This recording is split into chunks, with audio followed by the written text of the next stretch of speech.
I earn almost 3 times minimum wage, yet I still can't get approved for an apartment. After months of rejections, hundreds lost in non-refundable fees, and watching landlords treat me like a financial criminal despite my stable job and clean record, I've realized the housing market has become a legalized scam designed to bleed working people dry. My name is Lucas Anderson. I'm 25 years old, and this housing nightmare started when I thought making $20 an hour would finally give me independence. Instead, I've learned that the American dream has become a predatory system where even decent-paying jobs can't overcome the impossible barriers landlords have created to squeeze every penny from desperate renters. 3 years ago, everything seemed within reach. I had just been promoted to warehouse operations coordinator at Great Lakes Distribution after starting as a part-time loader straight out of high school.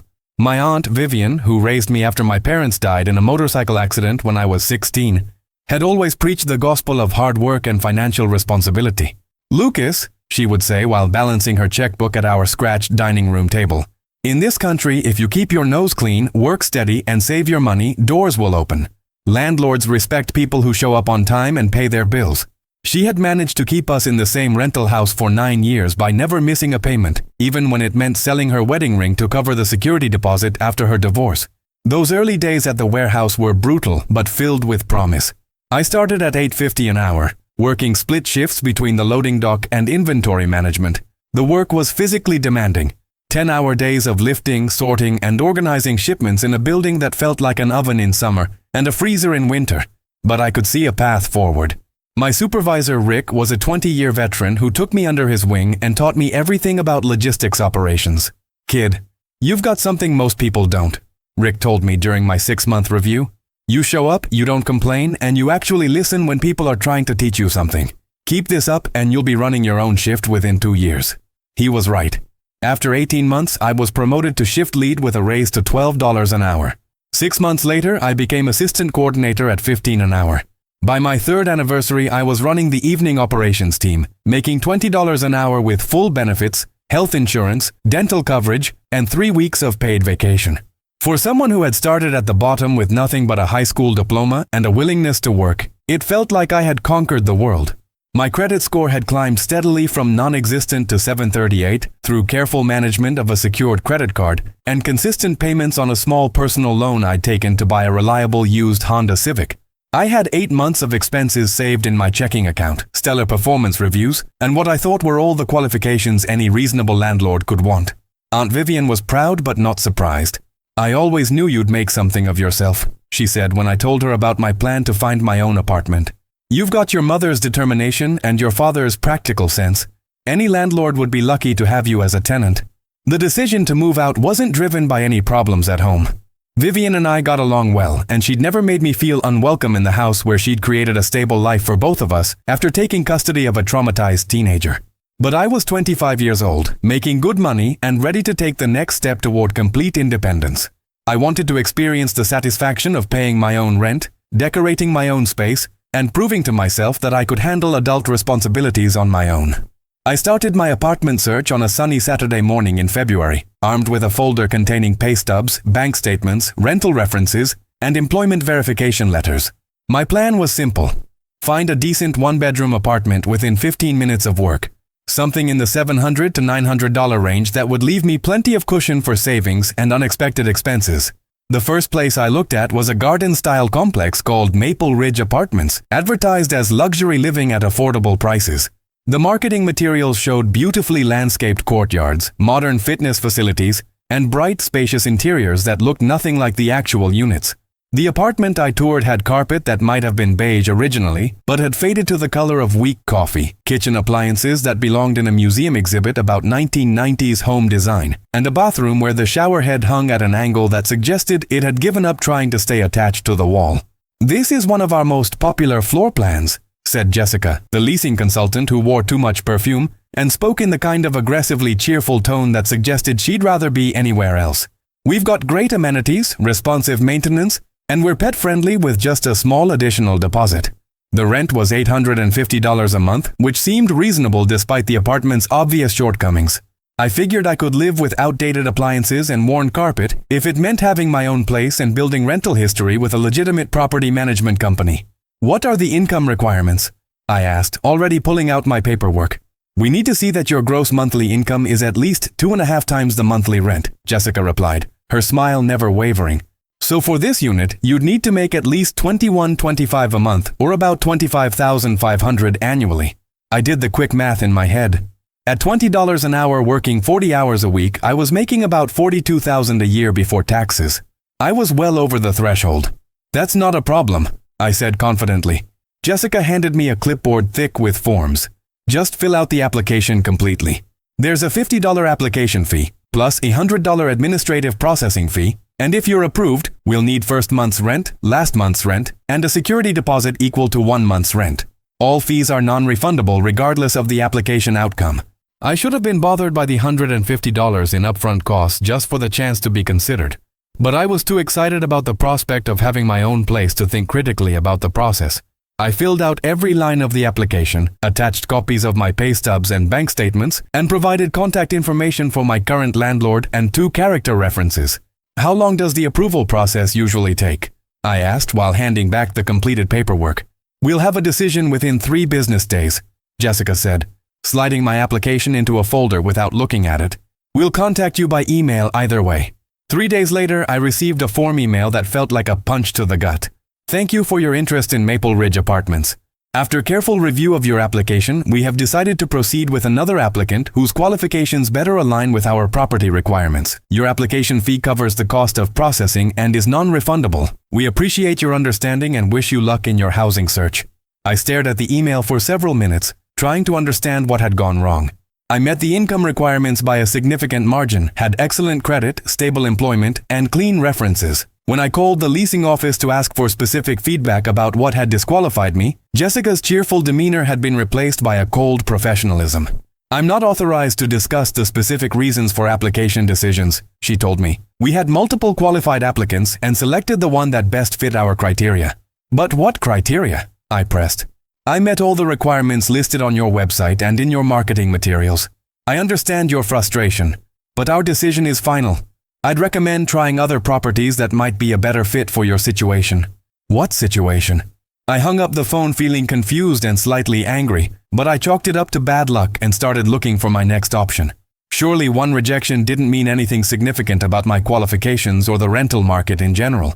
The second apartment was in a newer complex called Brookside Commons, about 20 minutes from my job, but still well within my commute tolerance. The units were genuinely nice, updated kitchens with granite countertops, modern appliances, and large windows that let in plenty of natural light. The rent was $900 a month, which would stretch my budget slightly but was still manageable given my income and savings. The leasing agent, a middle-aged man named Paul who seemed more genuine than Jessica, walked me through the unit and pointed out features that actually existed rather than fictional amenities mentioned in misleading brochures. We've got a really good community here, Paul told me as we looked at the bedroom, which was larger than my current room at Vivian's house. Low turnover, quiet neighbors, and management that actually responds to maintenance requests. I think you'd like it here. I felt more optimistic about this application. Paul seemed like someone who judged potential tenants based on their actual qualifications rather than arbitrary factors, and the property felt like a place where I could actually see myself living for several years. What's your application process like? I asked. Pretty straightforward, Paul replied. $75 application fee, $100 admin fee, and we need to see income of at least 2.5 times rent. Your credit report and employment verification letter look good from what I can see, so I don't anticipate any problems. I filled out another application, paid another $175 in fees, and waited for what I was confident would be an approval. Paul had seemed genuinely positive about my qualifications, and everything about the property felt more professional and legitimate than Maple Ridge. 4 days later, I received another rejection email, this one slightly more detailed. While your application was competitive, we have decided to proceed with an applicant who more closely matches our tenant profile. We appreciate your interest and encourage you to consider our other properties in the area. This time, I didn't bother calling for an explanation. I was starting to understand that these rejection emails were carefully crafted to reveal nothing useful while protecting the property management companies from potential discrimination claims. The phrase tenant profile could mean anything or nothing, and there was no way to know what factors had actually influenced their decision. By the time I'd been rejected by my 5th apartment, I'd spent over $600 in application fees and was beginning to question everything I thought I knew about the rental market. Each rejection felt more personal than the last, especially since I was consistently meeting or exceeding the stated requirements, but apparently failing to satisfy unstated criteria that changed from property to property. The sixth apartment was in an older complex where the hallway smelled like a combination of industrial cleaner and something I couldn't identify but suspected might be mold. The unit itself was clean but obviously hadn't been updated since the Reagan administration. The kitchen had the kind of all-electric appliances that belonged in a 1980s time capsule, and the bathroom featured a pink bathtub that suggested the original decorator had very specific ideas about color schemes. "It's got character," said the property manager, a tired-looking woman named Diane who seemed as unenthusiastic about showing the apartment as I was about potentially living there. The rent was $725, well within my budget and low enough that my income was more than 3 times the requirement. Surely this would be the one. I filled out the application, paid the $90 fee, and prepared for what I hoped would finally be an approval. 6 days later, rejected. The reason given was that they preferred tenants with more established rental history, despite the fact that I'd been renting a room from Vivian and paying utilities for over 3 years, which I'd documented with bank statements and a letter from her confirming my payment history. Around this time, I started researching rental markets online and discovered that my experience wasn't unique. Forums and social media groups were filled with people sharing similar stories of meeting stated requirements, but facing rejection after rejection, often losing hundreds or thousands of dollars in application fees, with nothing to show for it except growing frustration and mounting anxiety about their housing situations. I learned that many property management companies use automated screening systems that reject applications based on algorithmic criteria that often have little correlation with someone's actual ability to pay rent. Some systems flag applicants for having too many recent credit inquiries, even when those inquiries were generated by apartment hunting.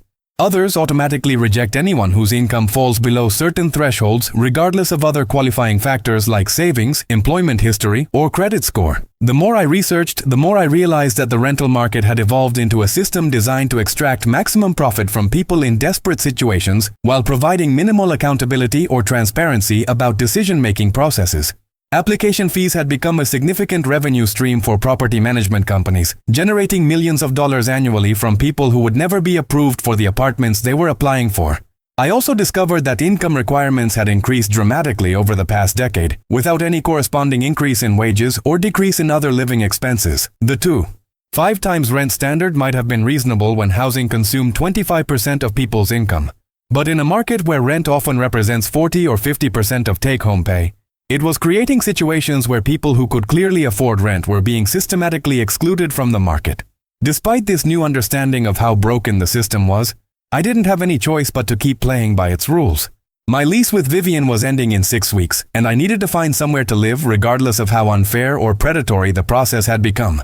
I started expanding my search to include apartments that were either more expensive or in neighborhoods I hadn't initially considered. The 7th place I looked at was a studio in a converted warehouse downtown.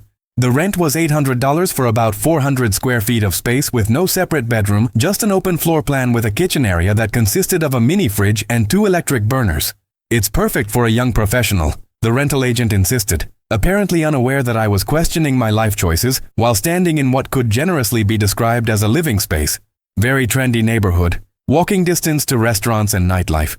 The trendy neighborhood was mostly empty storefronts and construction sites, and the building had no parking, no laundry facilities, and a front entrance that looked like it hadn't been secured properly in months. But I was getting desperate, and my standards were rapidly adjusting to match the reality of what was actually available to someone in my situation. I applied for the studio, paid another $125 in fees, and was rejected 3 days later for having insufficient urban living experience, whatever that meant. Apparently, growing up in a small city and working in suburban warehouses didn't qualify me for the privilege of living in a downtown studio that cost more per square foot than luxury apartments in most other cities. The 8th apartment was a basement unit in a residential neighborhood, advertised as a garden-level apartment with unique character. The unique character turned out to be a ceiling so low that I had to duck when walking through the doorway, walls that wept moisture whenever it rained, and windows that were mostly below ground level, creating a living environment that felt like an underground bunker. "It does flood occasionally during heavy storms," the landlord admitted when I asked about the water stains visible on the carpet. "But we provide fans to help with the drying process, and it's reflected in the affordable rent." The affordable rent was $650, making it one of the cheaper options I'd looked at, but the trade-off seemed significant. Still, I was running out of time and options, so I filled out the application and paid the $80 fee. Rejected. They wanted someone with more flexible living expectations, which I interpreted as code for someone desperate enough to tolerate living conditions that bordered on uninhabitable. By this point, I'd been apartment hunting for 6 weeks, spent over $800 on application fees, and was starting to panic. My move-out date was approaching rapidly, and despite having what should have been excellent qualifications, I couldn't get approved for any apartment in my price range or even significantly below it. I started looking at rooms for rent, shared housing situations, and extended stay motels, trying to figure out what I would do if I couldn't find a proper apartment before my deadline. The irony wasn't lost on me that I was making enough money to easily afford rent, but couldn't access the rental market because of artificial barriers that seemed designed to exclude working people, regardless of their actual financial situation. The 9th application was for a room in a house shared with 3 other people. The rent was $450 plus utilities, and my own space would be a bedroom barely large enough for a twin bed and a small dresser. The other tenants were college students who seemed friendly enough, but the living arrangement felt like a step backward from where I thought I'd be at 25 with a steady job and decent income. "We just need someone clean and quiet," said Kevin, one of the current tenants who was handling the rental process since the actual landlord lived in another state. "No parties, no overnight guests more than once a week, and everyone shares kitchen and bathroom cleanup duties." It wasn't what I'd envisioned for my first independent living situation, but it was better than being homeless. I filled out a much simpler application, paid a $50 fee, and hoped that my standards of cleanliness and quietness would be sufficient to qualify me for a room in a shared house. 2 days later, Kevin called with an apology. "Sorry man, but we decided to go with someone else. One of the other applicants is a graduate student, and we thought that might be a better fit for the house dynamic." At this point, I was 3 weeks away from having to move out of Vivian's house, and I was starting to seriously consider sleeping in my car while continuing to look for housing. The extended stay motels I'd researched charged between $280 and $320 per week, which would cost me over $1,200 a month for a room that was smaller than most studio apartments. I had what should have been all the qualifications any reasonable landlord could want: stable employment with room for advancement, income that exceeded most requirements by significant margins, excellent credit, substantial savings, clean background checks, and positive references from both personal and professional sources. Yet I was facing the possibility of homelessness because I couldn't satisfy the arbitrary and often contradictory standards that property managers had created to filter out applicants. The 10th application was for a converted garage behind someone's house in a neighborhood that was a 40-minute drive from my job. The space had been renovated to include a small bathroom and kitchenette, but there was no heating or air conditioning, no insulation, and shared electrical service with the main house that frequently caused power outages when both units were running appliances simultaneously. "It's really more suited for someone who's not home very much," the homeowner Mrs. Patterson explained, while showing me around the space. My last tenant was a traveling salesman who mostly just needed somewhere to sleep between trips. The rent was $550, and despite the obvious drawbacks, it was a roof over my head with a private entrance and bathroom. I submitted an application immediately, paid the $75 fee, and prayed that my willingness to accept substandard living conditions would finally be sufficient to get me approved for something. Mrs. Patterson called me the next day with another rejection. "I've decided to rent to my nephew instead," she said. "Family situation, you understand." I understood that I was running out of time and options. 2 weeks before my move-out deadline, I was spending my lunch breaks calling extended stay motels and researching storage facilities for my belongings, while continuing to apply for any apartment or room that seemed even remotely possible. The 11th apartment was actually decent, a 1-bedroom in a small complex managed by a local company rather than a large corporate entity. The rent was $825, the unit was clean and recently updated, and the manager, a woman named Carol, seemed more interested in finding good tenants than maximizing fees and profits. "Your application looks solid," Carol told me after reviewing my paperwork. "Good employment history, excellent credit, plenty of income. I think this could work out well for both of us." For the first time in weeks, I felt genuinely hopeful. Carol's approach felt more personal and reasonable than the corporate property management companies with their automated screening systems and form letter rejections. She was actually looking at my qualifications rather than feeding them into an algorithm designed to exclude as many people as possible. "When would you be able to move in?" Carol asked. "As soon as possible," I replied, probably sounding more desperate than I intended. "My current lease ends in 2 weeks." Carol nodded understandingly. "Let me process your application today and get back to you tomorrow." Assuming everything checks out the way I expect it to, we can have you moved in by the weekend." I left that meeting feeling more optimistic than I had in months. Finally, I'd found someone who seemed to understand that good tenants were valuable and worth working with, rather than treating potential renters like financial criminals who needed to prove their worthiness through increasingly demanding requirements. The next afternoon, Carol called with news that shattered my hopes completely. "I'm really sorry, Lucas," she said, and she genuinely sounded like she meant it. "I wanted to approve your application, but the property owner has a policy against renting to anyone who's been actively apartment hunting for more than 30 days. He considers it a red flag for potential instability or undisclosed financial problems.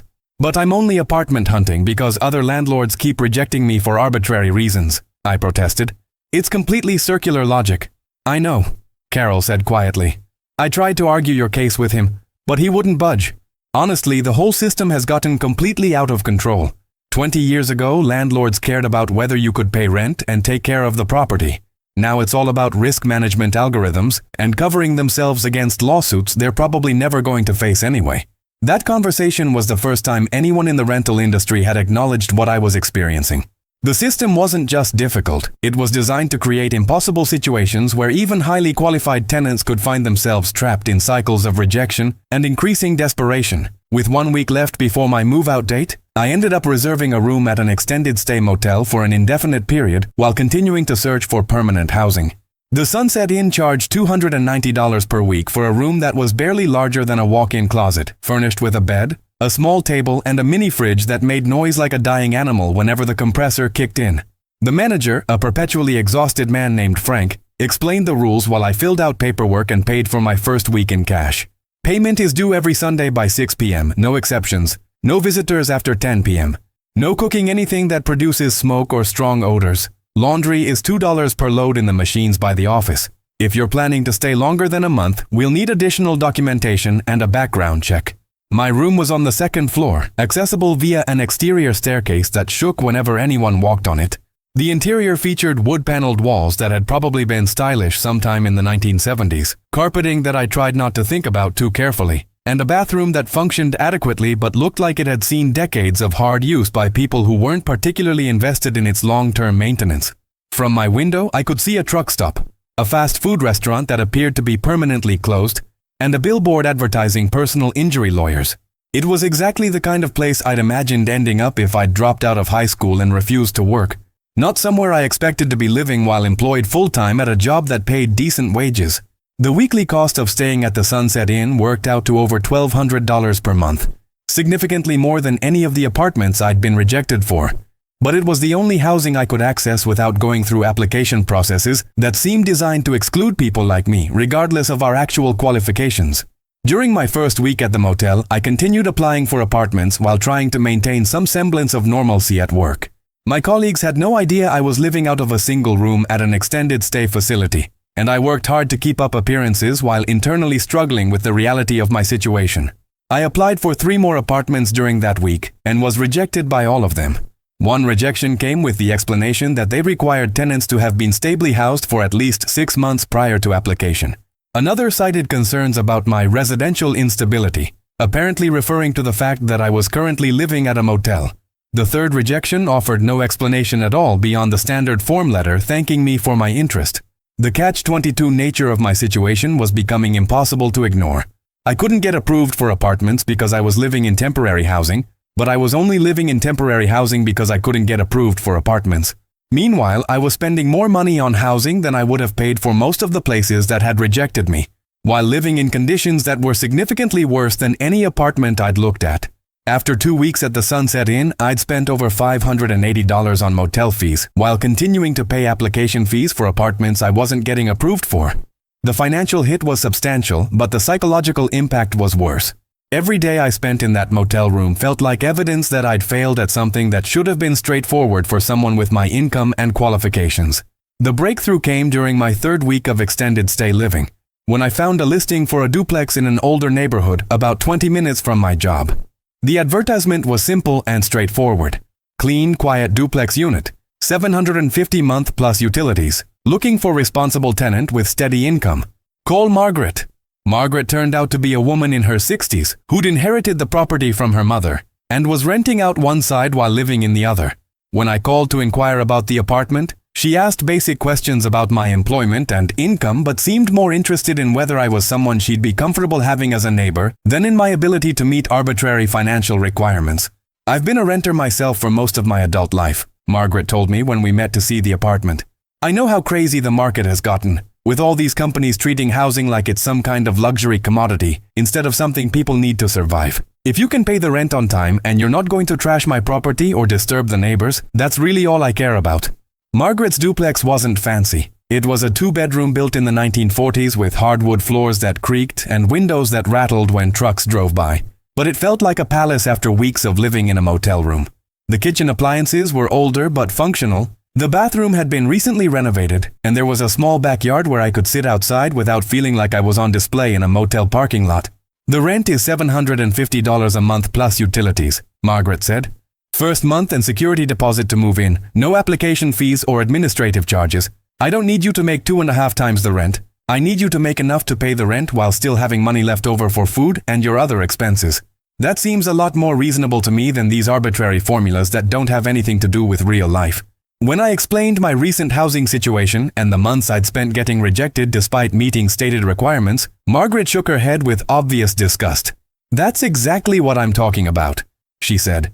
These property management companies are more interested in collecting application fees than actually finding good tenants. They've turned housing into a game where they hold all the cards, and people like you get squeezed for everything you've got. Moving into Margaret's duplex felt like winning the lottery, but it also highlighted how arbitrary and dysfunctional the larger rental market had become. Here was a landlord who cared about finding a reliable tenant and maintaining a good property. And she was able to evaluate my qualifications based on common sense rather than algorithmic requirements that had little connection to my actual ability to succeed as a renter. The total cost of my apartment hunting experience was staggering when I finally calculated everything.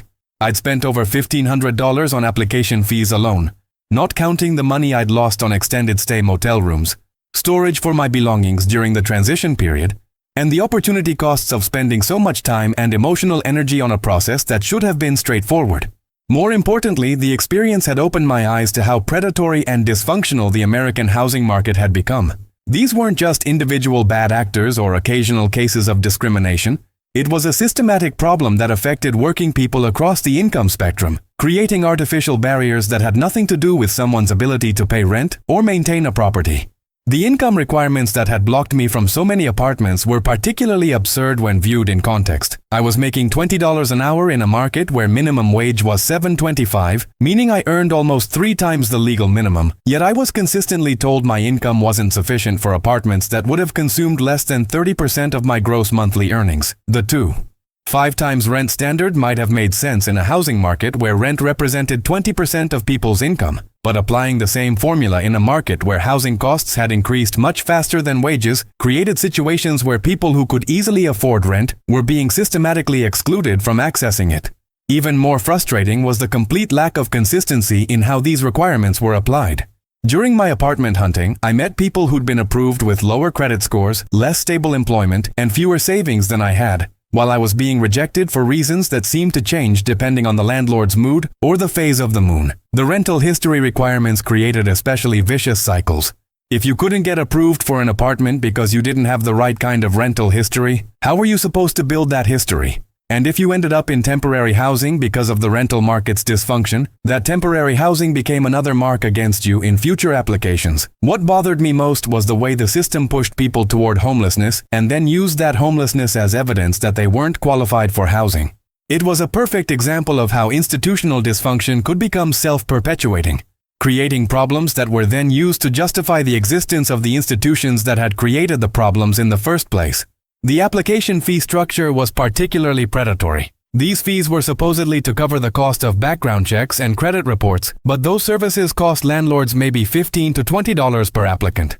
The rest was pure profit, extracted from people who were already in vulnerable situations and had no choice but to pay whatever fees were demanded. I'd also learned that many property management companies used automated screening systems that rejected applications based on algorithmic criteria that often bore little relationship to someone's actual qualifications or reliability as a tenant.